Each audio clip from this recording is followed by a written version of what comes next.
Behind me is the landing area of the SBTF or shore-based test facility at the INS Hansa in Goa. You can see the two arrestor wires and below them are the two engines. It is an exact replica of the flight deck of the Vikramaditya.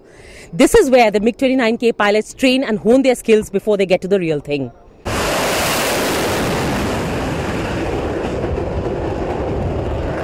The real thing, of course, is no child's play. If landing a fighter on a runway is tough, landing it on a rolling, pitching, wobbly aircraft carrier deck with a short runway is enough to give jitters to any fighter pilot.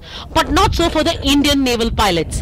The SBTF is built resembling the carrier deck very closely. Even the arrestor wires on the runway, there are two here, three on the Vikramaditya runway, are the same. The two engines below and the corridors leading up to them transporting the ground crew to the sea, as it were. But not at the proverbial sea are the pilots who are constantly being marked and evaluated by the flight deck officers at this observation pit.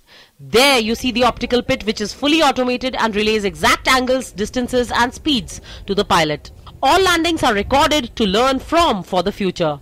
See, being a fighter pilot itself, it is very difficult.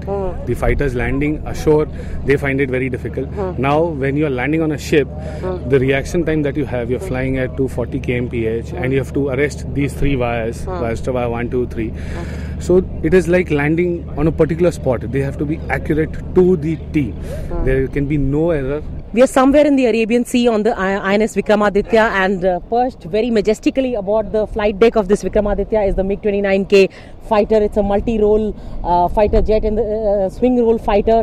Now, ladies and gentlemen, it's this 200-meter flight deck area with three arrestor wires, and it takes a hell of gumption and courage to actually bring the aircraft or the MiG-29K to a speed of 0 kilometers from 290 kilometers per hour in a matter of 2 seconds. And something that does it is these arrestor wires. You can see this is the landing area. It is 200 meters wide with three arrestor gears we just showed to you, and that over there is the takeoff area, and that is the ski jump with a 14-degree angle. The amount of force exerted on the aircraft and the pilot as it is pulled in the opposite direction is phenomenal. But the training of the ground crew, pilots and flight deck officers is so intensive that landings and takeoffs become second nature to them. Somewhere in the Arabian Sea on board the Vikramaditya and at the INS Hansa in Goa, this is Nandita Dagar for DD News.